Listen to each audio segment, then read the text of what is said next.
Welcome to new TV Telugu. ముఖ్యమంత్రి చంద్రబాబు ప్రజాస్వామ్య విరుద్ధంగా అరాచకంగా వ్యవహరిస్తున్నారని, కుట్రలు, దాడులు, అబద్ధాలతో అధికారాన్ని చేజిక్కించుకోవాలని చూస్తున్నారని వైసీపీ అధినేత జగన్ తీవ్ర ఆరోపణలు చేశారు. పులివెందుల, ఒంటిమిట్ట జడ్పీటీసీ ఉప ఎన్నికల నేపథ్యంలో అధికార దుర్వినియోగానికి పాల్పడుతూ ఎన్నికలను హైజాక్ చేసేందుకు చంద్రబాబు కుట్ర పన్నుతున్నారని ధ్వజమెత్తారు. టీడీపీ గుండాలు, కొందరు అధికారులు, పోలీసులు కలిసి ఈ కుట్రను అమలు చేస్తున్నారని విమర్శించారు. చంద్రబాబు కుట్రపూరిత ప్రణాళికలను అమలు చేస్తున్నారని మండిపడ్డారు. ఉప ఎన్నికల నోటిఫికేషన్ వచ్చినప్పటి నుంచి పోలీసులు దౌర్జన్యాలు మొదలుపెట్టారు. గతంలో ఎలాంటి కేసులు లేని వారిపై కూడా బైండ్ ఓవర్ కేసులు పెట్టి వైసీపీ శ్రేణులను భయభ్రాంతులకు గురి చేస్తున్నారని ఆరోపించారు. ఎన్నికల ప్రచారంలో పాల్గొంటున్న తమ పార్టీ నేతలే లక్ష్యంగా టీడీపీ గ్యాంగులు దాడులకు తెగపడుతున్నారని జగన్ ఆరోపించారు.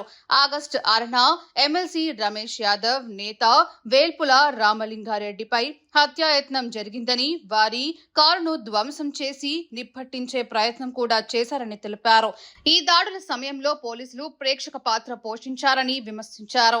వైసీపీ తరపున పనిచేస్తే ఇలాంటి దాడులే ఎదురవుతాయని భయపెట్టడానికే ఈ దారుణాలకు పాల్పడ్డారని అన్నారు. దాడి చేసిన వారిని అరెస్టు చేయకుండా బాధితులైన వేల్పుర రాముతో పాటు మరో 50 మందిపై ఆగస్టు 6న మధ్యాహ్నం 3:30 తప్పుడు SC/ST కేసు నమోదు చేశారని జగన్ ఆరోపించారు.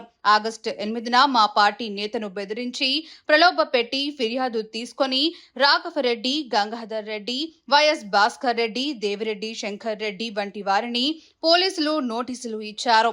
అదే రోజున పులివెందులలో వైసీపీకి ఓట్లు వేస్తే సుమారు 4,000 మంది ఓటర్లను ఇబ్బంది పెట్టేందుకు పోలీస్ బూతులను గ్రామాలకు 2 నుంచి 4 కిలోమీటర్ల దూరానికి మార్చారు. బూత్ కబ్జా, రిగ్గింగ్ కు ఆస్కారం కల్పించారు అని ఆయన విమర్శించారు. పోలింగ్ రోజున మీడియా కవరేజీని నియంత్రించి తమ దాడులు, దౌర్జన్యాలు బయటకు రాకుండా చూడాలని టీడీపీ ప్లాన్ చేస్తుందని జగన్ అన్నారు. నిజం చెప్పాలంటే వీటిని ఎన్నికలు అనడానికే సిగ్గుగా ఉంది. అయినా నాకు దేవుడిపై, ప్రజలపై నమ్మకం ఉంది.